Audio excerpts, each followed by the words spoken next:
Здравствуйте! В эфире новости Татарстана, в студии Даяна Саитова. И начинаем с истории ТССР. 19 июня 1959 года оперу «Джалиль» Назиба Жиганова сыграли на сцене Большого театра в Москве. Режиссером премьерного спектакля стал Борис Покровский. Позже оперу с успехом встретили на международных сценах. В 1992 году в этот день в Казани состоялся первый Всемирный конгресс татар. 3 дня представители татарской интеллигенции и бизнеса из России, стран СНГ, Японии, Австралии, США и других государств обсуждали насущные проблемы наций. В 1998 году в Казань прилетел председатель Совета Всероссийского общественно-политического движения «Наш дом России» Виктор Черномырдин. Это события прошлого, сейчас о главном на сегодня. Когда награда нашла родственников героя. Огромное всем спасибо. Дай Бог всем здоровья, счастья, удачи. Кто сегодня в Татарстане восстанавливает память о участниках Великой Отечественной войны, знает Сергей Хайдаров.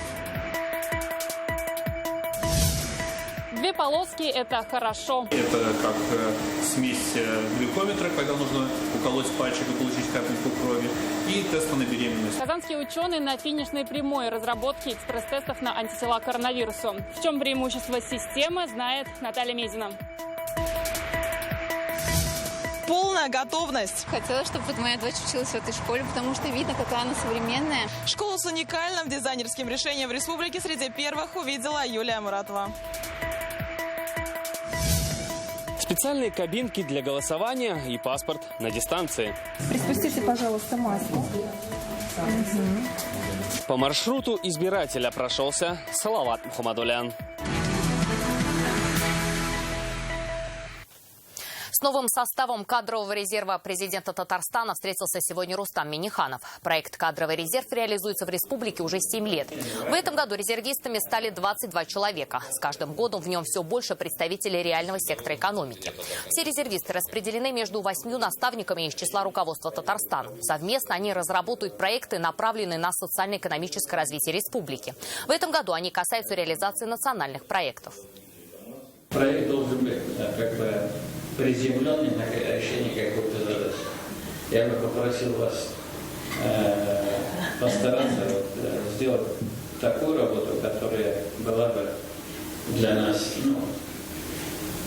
полезной, чтобы мы ее реализовали.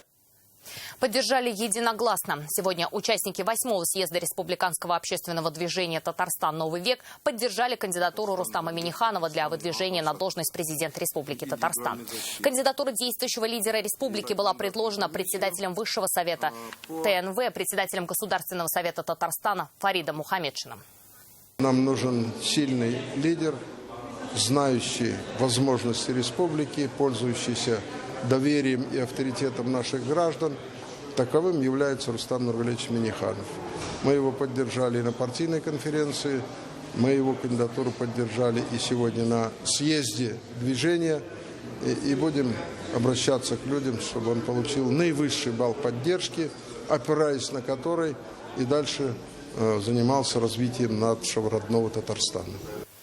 Напомним, 20 мая президент России поддержал выдвижение Рустама Минниханова в качестве кандидата на должность президента Республики Татарстан. Когда награды нашли родственников героя спустя 7 десятилетий. Людмила Субботина из Елабуги сегодня получила документы на ордена Красной Звезды и Великой Отечественной войны первой степени. Это награда ее отца, которой при жизни он не увидел. Лейтенант Антон Шлыков погиб в 1945 году и был похоронен в братской могиле в поселке Саранское Калининградской области. Как семье помогли узнать о подвигах красноармейца и подробности его героизма, Сергей Хайдаров.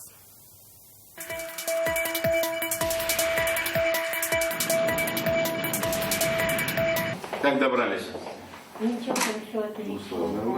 Дорога была не близкая. Людмила Антоновна Субботина приехала в Казань в приемную президента России из Елабуги. Сегодня для дочери героя Отечественной войны Антона Шлыкова волнительный день.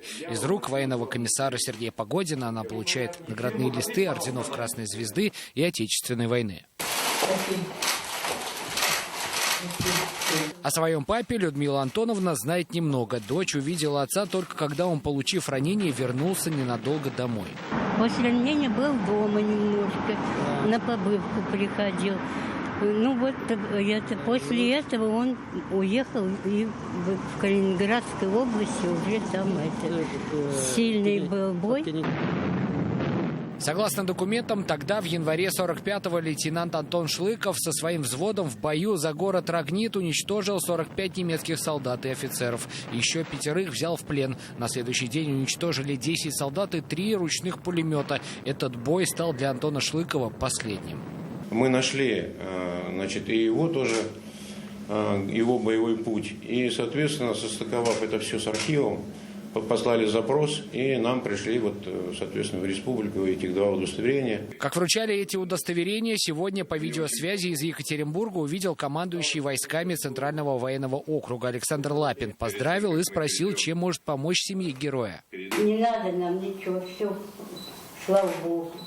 Я, может быть, попрошу военного комиссара Сергея Николаевича отдельно переговорить, может быть, все-таки какие-то просьбы появятся. Сейчас в республике продолжают собирать информацию о солдатах, ушедших на фронт. Получить данные о родственнике можно, обратившись в ближайший военкомат. Спасибо огромное всем, спасибо. Дай Бог всем здоровья. Сергей Хайдаров, Данил Филатов, ТНВ, Казань. В понедельник, 22 июня, страна вспомнит тех, кто погиб на полях сражений Великой Отечественной войны. Минута молчания начнется в 12:15. Это время не случайно. 22 июня, 79 лет назад, в 12:15 диктор Юрий Левитан сообщил жителям Советского Союза о нападении нацистской Германии. Через 3 дня именно в это время вся страна на минуту замолчит и встанет, выразив скорбь по жертвам самой страшной войны. Уже завтра в центре Казани перекроют движение транспорта для проведения репетиции торжественного шествия войск Казанского гарнизона. Пройдет он 24 июня, но подготовка и ограничение движения транспорта уже начинается. Так, 20 июня, начиная с 12 до 8 часов вечера, автолюбителям будет недоступен проезд по площади Свободы, улице Карла Маркса и на всех прилегающих переулках. Также на площади Свободы с 16 до 20:00 ограничат движение пешеходов. Во вторник с 8 утра закроют движение на площади Свободы и улице Пушкина, от улицы Карла Маркса до Большой Красной. А в среду, в день торжественного шествия, площадь Свободы будет перекрыта уже с 5 утра. В Казанском химическом научно-исследовательском институте за месяц удвоили производство защитных костюмов. Об этом сегодня Владимиру Путину доложил директор Федерального центра компетенций в сфере производительности труда Николай Соломон. Если раньше в Казани шили 310 костюмов в месяц, то теперь их 600. Предприятия КАЗ «Химнии» производили противовирусные костюмы. Так вот, за месяц им удалось удвоить объем производства, производя 310 костюмов до начала и 600 костюмов уже спустя месяц. Марш войск Казанского гарнизона пройдет с соблюдением всех санитарно-эпидемиологических требований. Среди зрителей только 20 ветеранов войны и тружеников тыла, а также их сопровождающие. Между тем, в Татарстане сегодня подтверждено 36 новых случаев COVID-19. Один из них завозной, остальные контактные. 15 человек госпитализированы, 21 получают лечение на дому. Самое большое число заболевших в Казани – это 19 человек. На втором месте набережной Челны, там 6 новых заболевших. Выздоровело за весь период 2969 человек, в том числе 62 за минувшие сутки. На лечении остаются 1133 человека. Казанские ученые завершают разработку экспресс-тестов на антитела к коронавирусу. За 15 минут человек узнает, защищен ли его организм от COVID-19. И теперь 2 полоски, на нем будут говорить о иммунитете. Первые казанские тесты уже опробовали сотрудники университета. Как работает система и когда тесты поступят в продажу, расскажет Наталья Мезина. В лаборатории КФУ работа идет круглые сутки. С начала апреля казанские ученые разрабатывают тест, определяющий наличие в организме антител к ковиду. Мы создали собственное биотехнологическое производство, наладили производство вирусного белка, антигена, закупили оборудование и сейчас проводим научно-исследовательскую работу, показывая, насколько этот тест чувствителен. Чувствительность или, по-другому, точность теста 95%, говорят специалисты. Команда из 10 человек разработала уникальную систему. Тест на антитела к коронавирусу схож с тестом на беременность, только вместо капли мочи на бумажку наносится капля крови.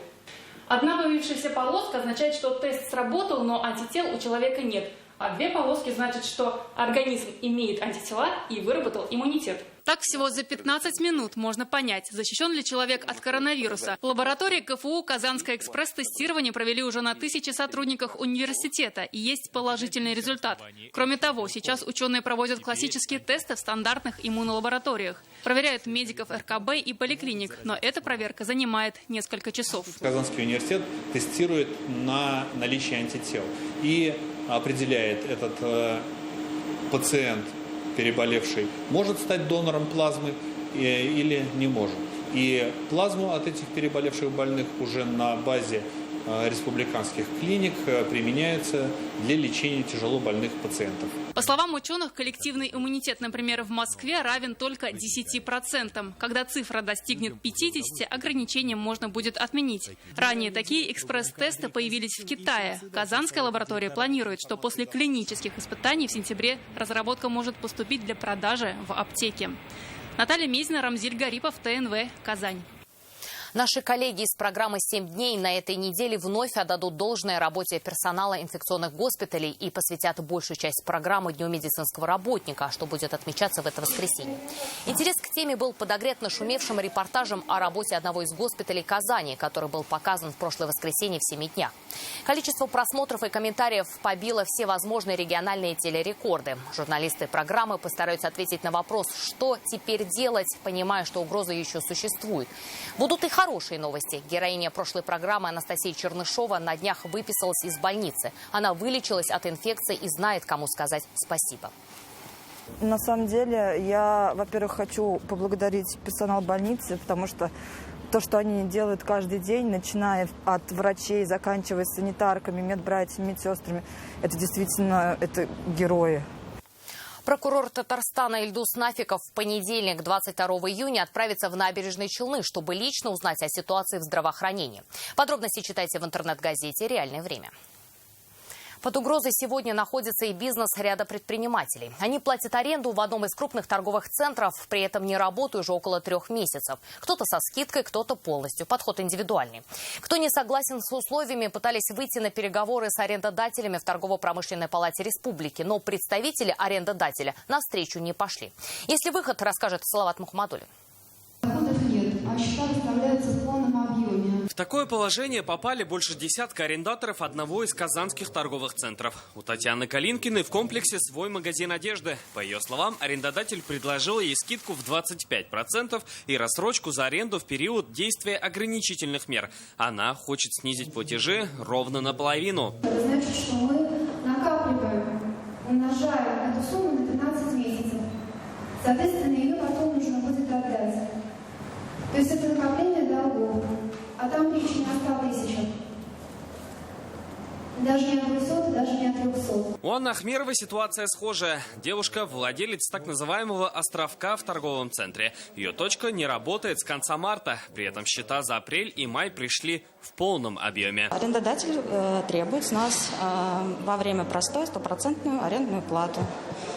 То есть нисколько не идет на уступки и на диалог не вступают. Чтобы сесть за один стол переговоров, предприниматели обратились в торгово-промышленную палату. Но арендодатель на нее не пришел, прислав в ответ руководства палаты следующее письмо. Любое взаимодействие с арендаторами должно быть на индивидуальной основе и без участия лиц, не являющихся стороной по договору аренды. Мы тщательно прорабатываем индивидуальное обращение арендаторов и готовим индивидуальный ответ. Вести переговоры с коллективом. Не готовы. Именно с коллективом арендаторов. То есть коллективные переговоры они другая. А потому на заседании в торгово-промышленной палате бизнесменам сегодня посоветовали продолжить попытки договориться. При этом, если они не готовы оплачивать счета за аренду, то обязательно нужно указать причину. Мы начинаем открыто говорить: ребята, договаривайтесь. Все равно будет гласно. Кто поможет, кто не поможет. Власть тоже поможет тем, кто пошел на договоренность. Так что переговоры между арендаторами и арендодателем продолжатся. Салават Мухаммадуллин, Игорь Романов, ТНВ, Казань. Это новости Татарстана, и смотрите далее. Полная готовность. Хотела, чтобы моя дочь училась в этой школе, потому что видно, какая она современная. Школу с уникальным дизайнерским решением в республике среди первых увидела Юлия Муратова. Специальные кабинки для голосования и паспорт на дистанции. Приспустите, пожалуйста, маску. По маршруту избирателя прошелся Салават Мухаммадулян. В Казани готовится к открытию самый современный полилингвальный центр. В нем будут учиться 1228 человек. Он первый в республике, построенный по образовательному проекту «Адым-нар-Шаги». Таких школ в Татарстане будет 6. Предварительную проверку первого здания сегодня провели специалисты Госстройнадзора республики. Когда откроют школу и почему эксперты называют ее самой современной и уникальной, узнавала Юлия Муратова. Потолки тканевого типа. Полилингвальный центр Казани почти готов. Здесь будут изучать русский, татарский и английский языки. Одна из самых современных школ республики рассчитана на 1200 человек. Здесь пристроено общежитие или интернат для иногородних детей. На втором этаже есть переход из школы в спальный корпус. Каждая спальная комната на 2 человека. Все из современных материалов. Дышащие натяжные потолки, подсветка, мебель в летних цветах и стены из антивандальных панелей. Это уже готовая панель, которая приходит и быстро монтируется вот на такую металлическую расшивку.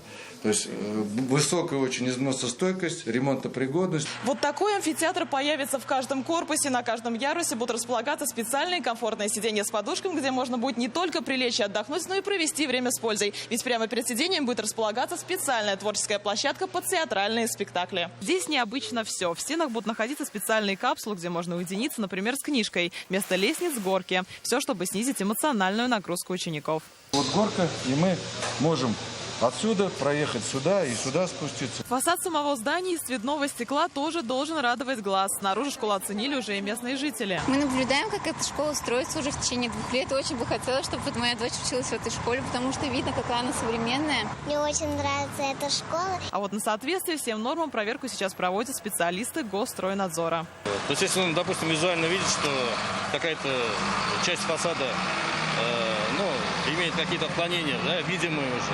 То есть мы выходим и прибором измеряем. Проверка документации теперь в электронном формате. Для этого инспекторы получили планшеты. Наши инспектора, согласно графика проверок, программа, которая утверждена, согласована вместе с подрядчиками, проводим мы плановые свои проверки. Мы осуществляем надзор на территории Республики Татарстан. Порядка 1000 объектов. Заключение будет через 2 недели. Затем полилингвальный центр смогут открыть. Его возвели в рамках президентской программы по строительству школ, и он входит в национальный проект образования. Так, за 10 лет в республике построили 300 новых школ и обеспечили местами 28 тысяч детей. До конца года в Казани появится еще одна такая школа. Юлия Муратова, Игорь Романов, ТНВ, Казань. После капитального ремонта свои двери для пациентов открыл обновленный здравпункт Нижнекамск-Нефтехима. Такой подарок своим работникам в преддверии Дня медика сделало руководство завода. Всего в этом году компания обновит еще 10 здравпунктов в рамках специальной программы. Проведение капитальных ремонтов и модернизации всех здравпунктов. Главное – здоровье сотрудников, говорят на Нижнекамск-Нефтехиме. Открывают 7-й за 1,5 года здравпункт. В преддверии праздника Дня медицинского работника мы с гордостью и с радостью открываем сегодня обновленный здравпункт. Это у нас была начата большая программа, 17 здравпунктов. Мы в прошлом году отремонтировали 6, в этом году 11. И в этом году он первый. Здесь отремонтировали процедурные, кабинеты оказания доврачебной помощи, помещения для медперсонала. Особое внимание к кабинету физиотерапии. Там появились новые аппараты магниторезонансной терапии, ингалятор, ультрафиолетовый облучатель. Открытие сегодняшнего здравпункта,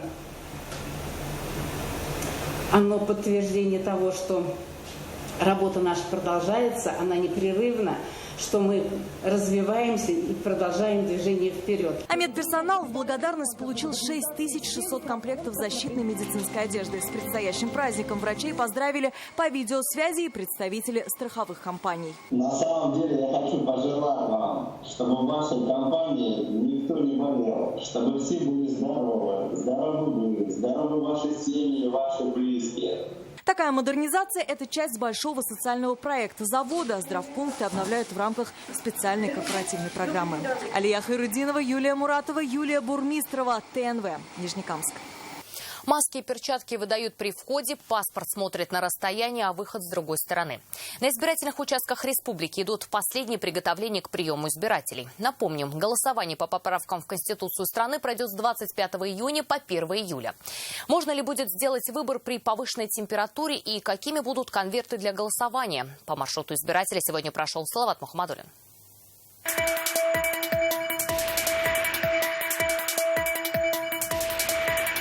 Все начинается со входа на избирательный участок. С собой желательно иметь маску и перчатки, но не стоит переживать, если у вас их нет.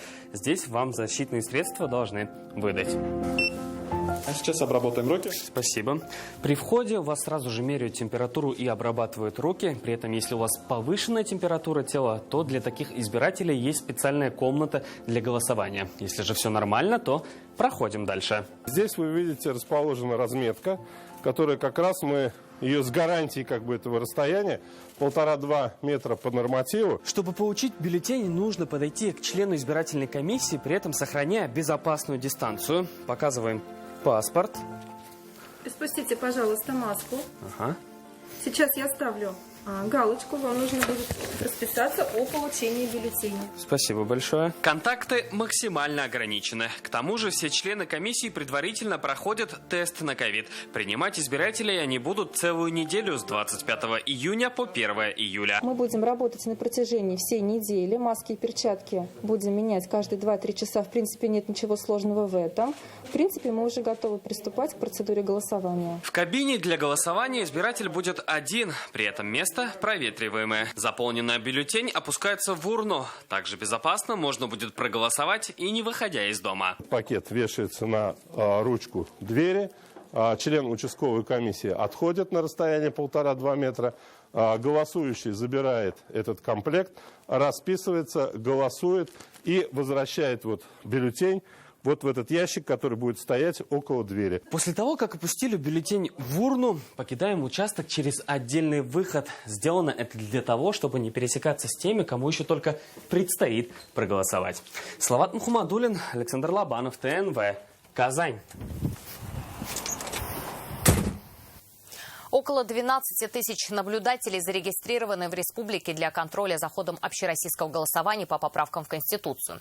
О том, как идет подготовка и с чем эксперты связывают всплеск гражданской активности, репортаж Зарины Ахметовой.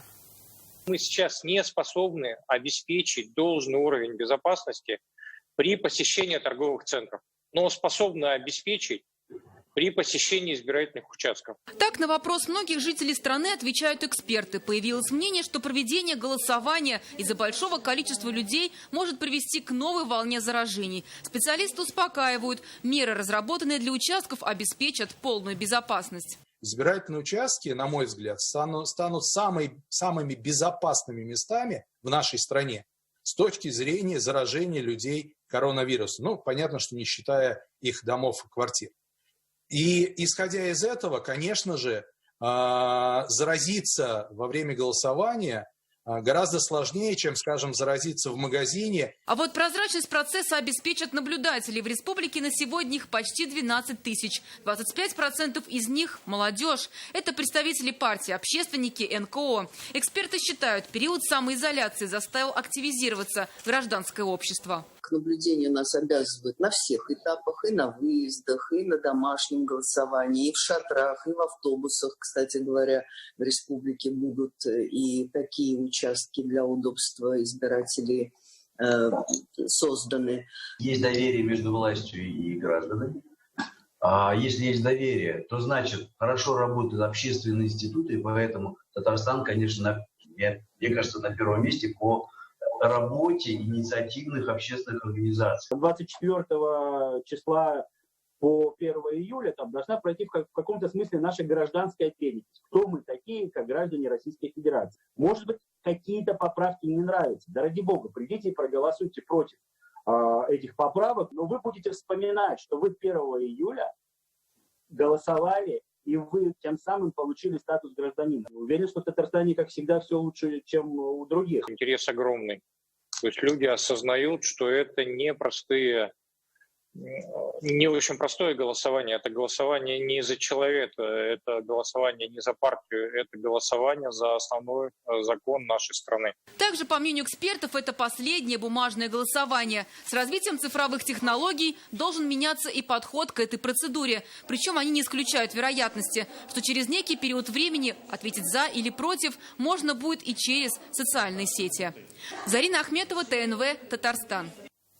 А у нас на этом все. Еще больше новостей в наших соцсетях ВКонтакте, Инстаграм. Сейчас прогноз погоды. До встречи.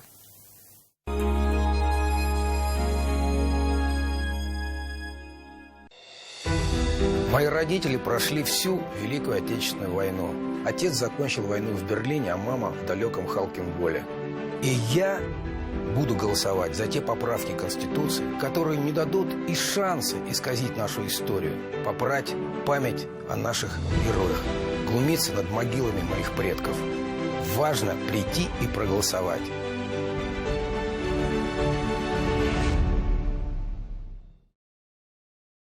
Внимание! В аптеках Фармленд феноменальный кэшбэк 10% на все покупки от 500 рублей. Скидки сохраняются. Приходи, покупай, экономь с Фармлендом.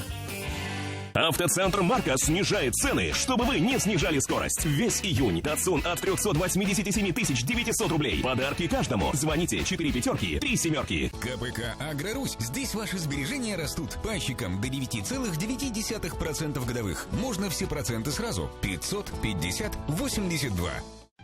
Медицинский центр «Эра». Наркология, психиатрия. Круглосуточно, анонимно. Казань, улица Восстания, 92.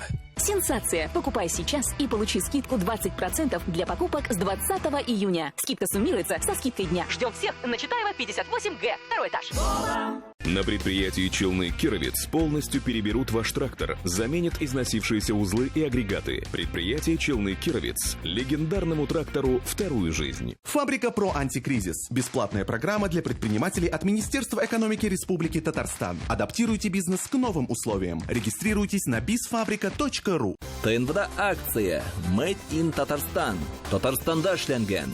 Безнең белән дөньяны яхшыга үзгәртүчеләр турында. Делаем наши дворы лучше. В Татарстане реализуется масштабная программа президента Рустама Минниханова «Наш двор».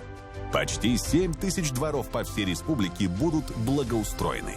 Комплексное благоустройство дворов включает в себя набор обязательных работ: ремонт дорог и тротуаров, наружного освещения, установку скамеек и урн, детских площадок, размещение площадок для твердых бытовых отходов. Администрации городов и районов определяют дворы для благоустройства, разрабатывают проекты, а жители участвуют в обсуждении и следят за выполнением всех работ. Расскажи о том, как идет благоустройство твоего двора. Заходи на сайт двор.татар. Звони на горячую линию 8 800 27 5 20 20. Программа президента Рустама Минниханова «Наш двор».